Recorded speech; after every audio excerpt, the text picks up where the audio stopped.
So the Biden administration, desperate for some good press to overshadow the fact that they're involved in potentially election interference with Twitter, has now decided to make a move that does not help the United States in any way. In fact, he's bringing an American-hating commie back to the country, just what we needed, another person that dislikes America.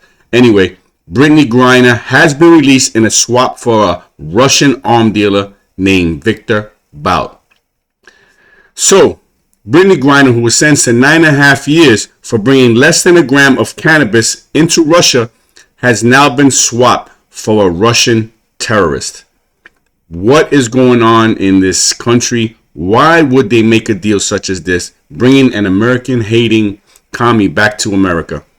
Well, the fact is that this administration, this regime has been getting bad press, and now they want this to cover up the fact that they've been involved potentially in election interference with Twitter, as Elon Musk continues to drop bombshells about how the Biden administration, the DNC, worked with Twitter employees and went through a back door with the FBI and censored Americans, censored presidential information for the election so that Joe Biden could win the election.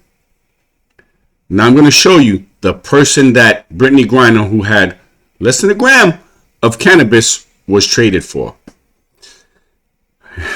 Victor Bout is a Russian arms dealer, an entrepreneur and former Soviet military translator. He used his multiple air transfer companies to smuggle weapons since the collapse of the Soviet Union from Eastern Europe to Africa and to Middle East during the 90s and early 2000s. Bout gained the nickname Merchant of Death. So we're trading a person with a small marijuana for the Merchant of Death.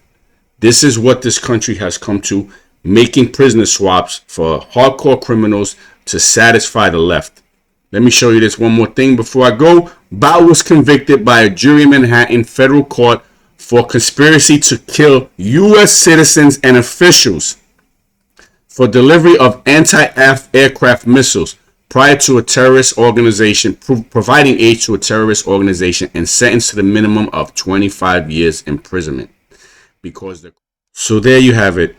The United States, which was at one time the most powerful nation in the world, is starting to crumble, and it used to always negotiate from a position of power, now negotiates from a position of weakness because its leaders are so corrupt that they need stories like this to cover up their own crimes.